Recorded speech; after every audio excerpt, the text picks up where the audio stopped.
శుక్లాంబరధరం విష్ణుం శశివర్ణం చతుర్భుజం ప్రసన్నవదనం ధ్యాయేత్ సర్వవిఘ్నోపశాంతయేత్. గురుర్బ్రహ్మా గురుర్విష్ణుః గురుర్దేవో మహేశ్వరః గురుస్సాక్షాత్ పరబ్రహ్మ తస్మై శ్రీగురవే నమః. వ్యాసాయ విష్ణురూపాయ వ్యాసరూపాయ విష్ణవే నమో వై బ్రహ్మనిధయే వాసిష్ఠాయ నమో నమః. కూజంతం రామ రామేతి మధురం మధురాక్షరం ఆరుహ్య కవితాశాఖాం వందే వాల్మీకికోకిలం. శ్రుతిస్మృతిపురాణానాం ఆలయం కరుణాలయం నమామి భగవత్పాదశంకరం లోకశంకరం. వాగర్ధావివ సంపృక్తౌ వాగర్ధప్రతిపత్తయే జగతః పితరౌ వందే పార్వతీపరమేశ్వరౌ. సూక్తిం సమగ్రయతున స్వయమేవ లక్ష్మీః శ్రీరంగరాజమహిషీమధురైఃకటాక్షైః. వైదగ్ధ్యవర్ణగుణగుంభనగౌరవైర్యాం కండూలకర్ణకుహరాः కవయోధయంతి. హైమోర్ధ్వపుండ్రమజహన్మకుటం సునాసం మందస్మితం మకరకుండలచారుగండం బింబాధరం బహుళదీర్ఘకృపాకటాక్షం శ్రీవేంకటేశముఖమాత్మనిసన్నిధత్తాం. మనోజవం మరుతతుల్యవేగం జితేంద్రియం బుద్ధిమతాం వరిష్టం. వాతాత్మజం వనరయూధముఖ్యం శ్రీరామదూతం శిరసా నమామి. ఆపదామపహర్తారం దాతారం సర్వసంపదాం లోకాభిరామం శ్రీరామం భూయో భూయో నమామ్యహం. మాణిక్యవీణాం ముపలాలయంతీం మదాలసాం మంజులవాగ్విలాసాం మహేంద్రనీలద్యుతికోమలాంగీం మాతంగకన్యాం మనసా స్మరామి. సింధూరారుణ విగ్రహాం త్రినయనాం మాణిక్యమౌళిస్ఫురత్తారానాయకశేఖరాం స్మితముఖీం ఆపీనవక్షోరుహాం పాణిభ్యాం అళిపూర్ణరత్నచషకం రక్తోత్పలం బిభ్రతీం సౌమ్యాం రత్నఘటస్థరక్తచరణాం ధ్యాయేత్ పరేదంబికాం. హరి ఓం. పరమేశ్వర స్వరూపమైన సభకి నమస్కారం.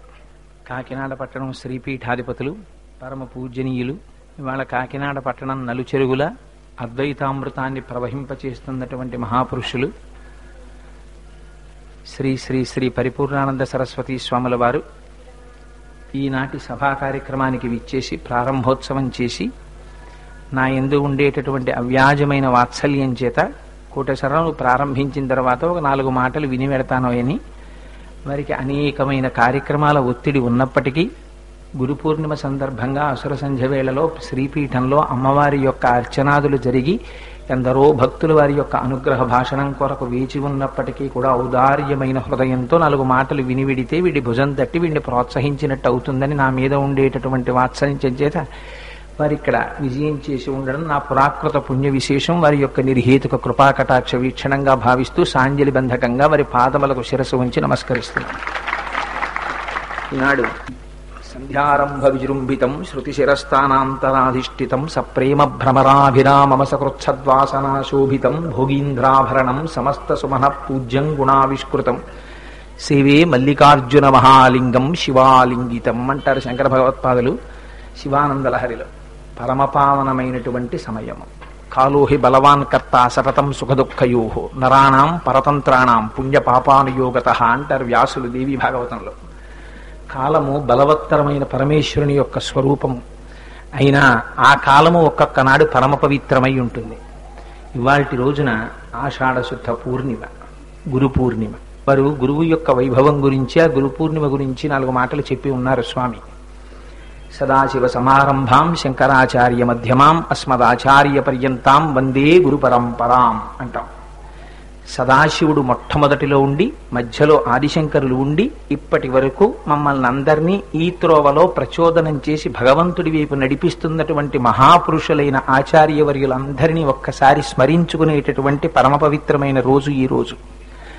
గుకారశ్చంధకారస్తు రుకారస్థ నిరోధకృత్ అంధకార వినాశిత్వాత్ గురురీత్యభిధీయతే అంటుంది గురుగీత. ఆ గురువు లాంటి వ్యక్తి ప్రపంచంలో వేరొకడు ఉంటాడు. అన్నీ విడిచిపెట్టి ఏకాకి నిస్పృహ శాంత చింతాసూయా వివర్జిత బాల్యభావేన యోభాతి బ్రహ్మజ్ఞానీ సౌచ్యతే అంటారు. ఆయన ఒక్కడే ఏకాకి, తనలో తాను ఆత్మయందు ఉండి సర్వకాలములయందు రమించేటటువంటి స్వరూపంతో ఉంటాడు. ఒకనాడు పరమశివుడు దక్షిణామూర్తిగా వచ్చారు. చిత్రం వటతరోర్మూలే వృద్ధా శిష్య గురుర్యువ గురోస్తు మౌనం వ్యాఖ్యానం శిష్యాస్తు చిన్న సంశయా. వారు మౌనంగా కూర్చుని తనని బ్రహ్మజ్ఞానము కోసమని ఆశ్రయించినటువంటి సనక సనందనాది మహర్షులందరికీ కేవలం మౌనముతోటి వారి యొక్క సంశయములన్నింటినీ పోగొట్టి బ్రహ్మజ్ఞానమును కటాక్షించారు. అటువంటి సదాశివుడే ఒకనాడు ఆదిశంకరులుగా అవతరించారు.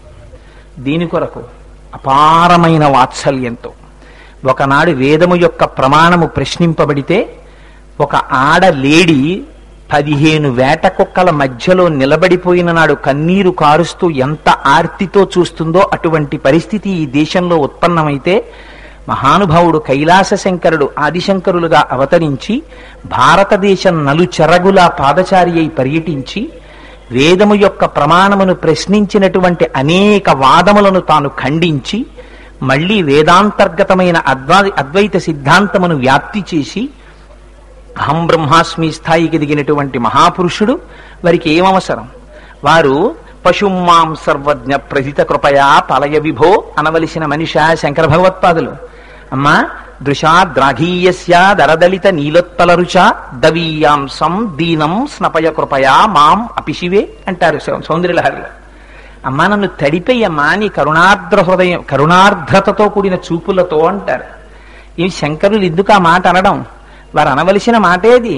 వారు బ్రహ్మజ్ఞాని అయి నిరంతరము జ్ఞానము చేత ఆత్మస్థితిలో రమించేటటువంటి మహాపురుషుడు ఆ మాట అనడం ఎందుకు అంటే మన కోసమని మరొక మెట్టు కిందకి దిగి నేను ఈ మాట అనకపోతే వీళ్ళందరికీ దారి ఎవరు చూపుతారని మహానుభావుడు ఒకనాడు మౌనంగా కూర్చున్నటువంటి సదాశివుడే నోరు విప్పి వ్యాఖ్యానం చేసినటువంటి సదాశివుడై వచ్చారు. ఒకనాడు కదలకుండా దక్షిణాభిముఖుడై కూర్చున్న సదాశివుడే ఆసేతు హిమాచల పర్యంతమో పర్యటించినటువంటి శంకరుడై వచ్చారు.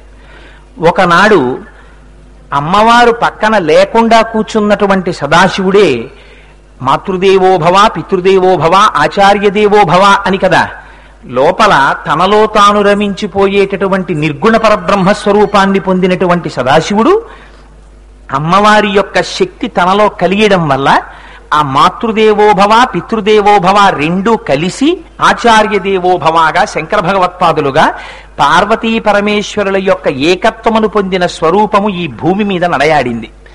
32 సంవత్సరములు మాత్రమే పాంచభౌతికమైన శరీరముతో ఉన్నటువంటి శంకరులు ఆనాడు ఆవిష్కరించినటువంటి ప్రజ్ఞ చేత వేదము యొక్క ప్రమాణము నిలబడి ఆనాడు ఎప్పుడో మహానుభావుడు మళ్లీ వేదమునకు వ్యతిరేకమైన వాదనలు ఈ దేశములో ప్రవేశిస్తాయేమోనని 4 చెరగులా 4 పీఠములను పెట్టి కాపు పెట్టారు. తూర్పున జగన్నాథులో గోవర్ధన పీఠము, పడమర ద్వారకలో కాళికాపీఠము, ఉత్తరమున బదరికాశ్రమములో జ్యోతిపీఠము, దక్షిణమున శృంగగిరిలో శారదాపీఠము 4 పీఠములను పెట్టి మళ్లీ వేద వ్యతిరేకమైనటువంటి వాదనలు భారతగడ్డ మీదకి రాకుండా కాపు పెట్టిన మహనీయుడు శంకరులు. ఆనాటి నుంచి ఈనాటి వరకు వారు పెట్టినటువంటి ఆమ్నాయ సాంప్రదాయాలతో ఆ పీఠాలు నడుస్తూనే ఉన్నాయి. ఇది శంకరులు భారత జాతికి చేసినటువంటి అపారమైన కాంట్రిబ్యూషన్. దానికి ఏమిచ్చి మనం రుణం తీర్చుకోగలం? గురు పూర్ణిమ లాంటి మహోత్కృష్టమైన రోజున భాగవతంలో దశమస్కంధంలో పోతన గారు అంటారు, గురువుకి మీరేమిస్తారు? గురువుకి మీరేమి ఇవ్వలేరు. వ్యోమవత్వ్యాప్త దేహాయ దక్షిణామూర్తయే నమః. అనంతమై అంతటా నిండిపోయిన గురువులు పంచల చాపు నెయ్యగలిగిన శాలెవాడు ఇంకా భారతదేశంలో పుట్టలేదు. అందుకని ఏం చేస్తారు? జలజాసాసను తొడి తెచ్చితివి నా సందేశమున్ చెప్పి నను నిలువం పెట్టితివి నీ కృపన్ బ్రతికితిన్ నీకన్న పుణ్యాత్మకుల్ కలరే దీనికి నీకున్ ప్రత్యుపకృతిన్ చేయంగ నేనేర అంజలి ఘటించద భూసురాన్వయమణి సద్బంధు చింతామణి అంటుందమ్మ. ఏం చెయ్యగలను? అందుకని 2 చేతులు కైమోడ్చి నీకు నమస్కరిస్తున్నాను అంటుంది. అందుకని గురువుల యొక్క పాదములను స్మరించి నమస్కరించేటటువంటి పరమ పవిత్రమైన రోజు ఆషాఢ పూర్ణిమ. అక్కడ కూడా బహుశా త్యాగమే. మళ్ళీ ఇంకో నెలలో గురు పూర్ణిమ పెడితే అయ్యో బంధువులు పెళ్ళున్నాయి, మా ఇంట్లో శుభకార్యాలున్నాయి, స్వామి మేము ఎలా వచ్చి మీ దర్శనం చేసుకుంటాం అంటారేమోనని ఏ శుభకార్యాలు పెట్టుకోవడానికి అవకాశం లేనటువంటి ఆషాఢ మాసంలో పూర్ణిమే గురువులకి సంబంధించినటువంటి ఉత్సవాలకు సంబంధించిన రోజుగా మార్చారు. అందుకని త్యాగే నైకే అమృతత్వ మనసు, అంతా త్యాగమే గురువులది. భారతీయ సాంప్రదాయంలో అందుకే గురువుకి అంత పెద్ద పీట. మీకు ఇతర సాంప్రదాయాల్లో ఇతరమైనటువంటి రీతులలో ఎక్కడా కనపడదు. ఆ గురువు లేకపోతే ఏది భాషించదు. ఆ గురువు అనేటటువంటిది అంత గొప్ప తత్వం. సరే, ఆ గురు పూర్ణిమ నాడు అసుర సంధ్య వేళలో సౌందర్యలహరి వంటి మహోత్కృష్టమైనటువంటి విషయము మీద ఒక 9 రోజుల పాటు 4 మాటలు అమ్మ పలికిస్తే పలికేటటువంటి అదృష్టాన్ని అమ్మ చేతి ఉపకరణముగా స్వీకరింపబడమే నా జన్మకి కృతార్థతగా భావించి మీ ముందు కూర్చుని 4 మాటలు చెప్తానని చెప్పాను తప్ప సౌందర్యలహరి వంటి గహనమైన విషయము మీద వ్యాఖ్యానం చేయడానికి మహాపండితులంతటి వారు మేమెంతటి వారమన్నారు. అందుకని నేను ఏదో తెలుసున్నవాడనో లేకపోతే చెప్పగలిగిన సమర్థుడనన్న అహంకారంతో కూర్చున్నవాడను కాను. అమ్మ గురించి 4 మాటలు చెప్పుకున్నా చాలు. స్తోతారం తముశంతి దేవి కవయో యో విస్పృణీతే గుణాన్ స్తోతవ్యస్య తతశ్చతే స్తుతిధురామయ్యేవ విశ్రామ్యతి యస్మాత్ తస్మదమర్శనీయ పడితి స్వీకారతస్తే గుణాః శాంత్యౌదార్య దయాదయో భగవతి స్వాం ప్రస్తు వీరాన్ ప్రధాన్ అంటారు శ్రీగుణరత్న కోశంలో పరాశర భట్టారులు. అమ్మా, నేను 4 మాటలు చేతకాని వాణ్ణి చెప్తే ఆ మాటలను స్వీకరించడంలో నీ ఓర్పు, నీ యొక్క దయ బయటికి వచ్చాయమ్మా. నేనా చెయ్యగలిగిన వాడిని స్తోత్రం? 4 ముఖాలున్న బ్రహ్మగారు నీ స్తోత్రం చెయ్యలేకపోయారు. నేను ఎంతటి వాణ్ణి అంటారు. అందుచేత అదిగో అంత పరమపావనమైన సౌందర్యలహరిని మనకి ఇచ్చినటువంటి మహాపురుషుడు శంకరుడు. ఆ సౌందర్యలహరి అసలు భారతదేశంలో ఎలా వచ్చింది అన్న దాని మీద మార్కండేయ సంహితలో శంకరానందగిరి వ్రాసినటువంటి శంకర భాష్యాల్లో శంకరుల యొక్క జీవిత చరిత్రలో కొన్ని ఘట్టాలు మనకి ప్రస్తావన చెయ్యబడ్డాయి. ఆదిశంకరులు ఒకనాడు కైలాస పర్వతానికి వెళ్ళారు పార్వతీ పరమేశ్వరుల యొక్క దర్శనము కొరకని. అదేమిటండి, శంకరులు కూడా సాక్షాత్తుగా పరమశివుని యొక్క అవతారమని ఇందాక మీరే కదా అన్నారు. మళ్ళీ పరమశివావతారమైనటువంటి శంకరుల యొక్క దర్శనానికి వెళ్ళడం ఏమిటి అంటే, మీరు రామాయణం బాలకాండ ఒకసారి చూడండి. రామచంద్రమూర్తి సాక్షాత్తుగా శ్రీ మహావిష్ణువు యొక్క అంశ. బాలకాండలో వాల్మీకి మహర్షి అంటారు, ఏతస్మిన్ అంతరే విష్ణు రూపయాతో మహాద్యుతి శంఖచక్ర గదాపాణి పీతవాసా జగత్పతి అన్నారు. అటువంటి విష్ణువు యొక్క అవతారమే పరశురాముడు. రామావతారం పరశురామావతారం కలుసుకోలా? దశమస్కంధంలో బలము మిగుల కలగ బలుభద్రుడనిలో ఒక రమణుడగుట చేసి రముడనియు సతికి పుట్టె గర్భ సంకర్షణంబున సంకర్షణుండనడి ఘనుడు సుతుడు అన్నారు పోతన గారు. అదే విష్ణువాంశలో బలరాముడు రావా? కృష్ణుడు బలరాముడు ఒకేసారి భూమి మీద నడయాడలా? అందుకని పరమేశ్వరుని యొక్క రీతి మనం ప్రశ్నించవలసినదిగా ఉండదు. ఒక గురుస్వరూపంతో వచ్చినటువంటి పరమశివుని యొక్క అంశ అయిన శంకర భగవత్పాదుడు ఆ కైలాస పర్వతం మీద ఉండేటటువంటి పార్వతీ పరమేశ్వరుల యొక్క దర్శనము కోసమని వెళ్ళారు. వెడితే మహానుభావుడు పరమశివుడు వారికి 5 ఆత్మలింగములను కటాక్షించారు. అవే ఇప్పటికీ శృంగేరి పీఠంలో, కంచి పీఠంలో, 3వది కేదార్లో, 4వది నేపాల్లోని నీలకంఠేశ్వరాలయంలో, 5వది చిదంబరంలో. ఈ 5 లింగములు కూడా శంకర భగవత్పాదులు భూమి మీదకి తీసుకొచ్చిన తరువాత ఈ 5 లింగములను 5 చోట్ల ప్రతిష్ఠ చేసిన మాట పరమ యథార్థమని నడిచే దేవుడిని ప్రఖ్యాతిగాంచిన చంద్రశేఖర పరమాచార్య స్వామి వారు కూడా ఉటంకించారు. అదే సమయంలో పరమశివుడు 5 లింగములను ఇస్తే అమ్మవారు సౌందర్యలహరి గ్రంథాన్ని శంకర భగవత్పాదులకు ఇచ్చింది. ఇది మార్కండేయ సంహితాంతర్గతమైన విషయము. మహాపురుషులైనటువంటి చంద్రశేఖర పరమాచార్యుల వారు కూడా అంగీకరించి వ్యాఖ్యానించిన విషయం. అందుకని ఆనాడు అమ్మవారు సౌందర్యలహరిని ఇచ్చింది శంకరులకి. ఇస్తే శంకరులు ఆ సౌందర్యలహరిని 5 స్ఫటికలింగాల్ని తీసుకుని వస్తున్నారు. వస్తున్న సమయంలో నందికేశ్వరుడు ఎదురొచ్చి అపారమైన తాపమును పొందాడు అన్నారు. అమ్మవారికి సంబంధించినటువంటి విద్యాస్వరూపము, అందుకే అమ్మవారిది నంది విద్యా నటేశ్వరి అని పేరు. అమ్మవారి యొక్క విద్యని మొట్టమొదట తాను గుర్తిరిగి నేర్చుకుని లోకమునకు అంతటికీ భాషింపచేసినవాడు నందీశ్వరుడు. అటువంటి నందీశ్వరుడు అమ్మవారికి సంబంధించిన మంత్రశాస్త్రం కైలాస పర్వతం నుంచి భూలోకానికి వెళ్ళిపోవడమా అని పరివేదన చెందాడు. పరివేదన చెంది శంకరులు 100 శ్లోకాలతో కూడినటువంటి సౌందర్యలహరిని తీసుకుని వస్తుంటే ఆయన వచ్చి అందులో 59 శ్లోకములతో కూడిన సౌందర్యలహరి భాగాన్ని బలవంతంగా తీసుకుపోయారు. తీసుకుపోతే అన్నాడు అమ్మవారి యొక్క అశరీరవాణి వినపడింది. శంకర, నీకు ఇయ్యబడినటువంటి సౌందర్యలహరిలోని 59 శ్లోకములను నందికేశ్వరుడు బలాత్కారముగా తీసుకుపోయాడు కదా, వాటిని నువ్వు పూరించు అంది అమ్మ. అంటే వెంటనే శంకర భగవత్పాదులు ఆ 59 శ్లోకాల్ని తాను పూర్తి చేశారు. మళ్ళీ 41 శ్లోకాలు మంత్రభాగాన్ని ఆనందలహరి అంటారు. 59 శ్లోకాల్ని సౌందర్యలహరి అంటారు. కానీ సౌందర్యలహరిని ఆనందలహరిని కలిపి చదివితే సౌందర్యలహరి అని అంటారు. సౌందర్యలహరి అమ్మవారి యొక్క కేశాది పాదాది పర్యంతం. ఎందుకంటే దేవతామూర్తుల్ని స్త్రీలుగా ఉపాసన చేస్తే తల నుంచి పాదముల వరకు చెప్పాలి. భగవంతుణ్ణి పురుష స్వరూపంగా చెప్తే ఉపాసన కోసమని సగుణంగా ఆరాధన చేసినప్పుడు పాదాది కేశాది పర్యంతం చెప్పాలి, పాదముల నుంచి శిరస్సు వరకు చెప్పాలి. అందుకని శంకరులు మళ్ళీ అమ్మవారిని శిరస్సు నుంచి పాదముల వరకు వర్ణించారు. అయితే ఇక్కడ మీరు గమనించవలసిన ఒక చిత్రమైన విషయం ఉంది. అసలు ఈ సౌందర్యలహరిని రచించినది ఎవరు? ఆ సౌందర్యలహరిని ఎవరు రచించారు అన్న దాని మీద 2 కథనాలు ఉన్నాయి. ఒకటి లలితా సహస్రనామ స్తోత్రాన్ని చెప్పినటువంటి వశిన్యాది దేవతలు ఎవరున్నారో వాగ్దేవతలు, వారే సౌందర్యలహరిని కూడా చెప్పారు అని. కాదని రెండవ వాదన వారు అంటారు, అమ్మవారి యొక్క ఆపాదమస్తకం అమ్మవారి కబరీబంధం దగ్గర మొదలుపెట్టి అమ్మవారి యొక్క పాదముల గోళ్ల వరకు వర్ణించారంటే అది సాక్షాత్తుగా పరమశివుడు రచించారని కొందరంటారు. అయితే ఇక్కడ చిత్రమైన విషయం ఏమిటంటే, అమ్మవారు సౌందర్యలహరిని శంకర భగవత్పాదులకిస్తే నందికేశ్వరుడు దాన్ని బలవంతంగా అందులో 51 శ్లోకాలు తీసేసుకుంటే అమ్మవారు శంకర మళ్ళీ నువ్వు పూరించుకోవట్ని 59ని అనడం ఎందుకు, శంకరాచార్యులు వారు పూరించడం ఎందుకు? దాన్ని అలా కాకుండా ఓయ్ నందికేశ్వర నేనిచ్చాను ఈ సౌందర్యలహరి శంకరులకు ఇచ్చిసెయ్యి అని అనలేదా అమ్మ?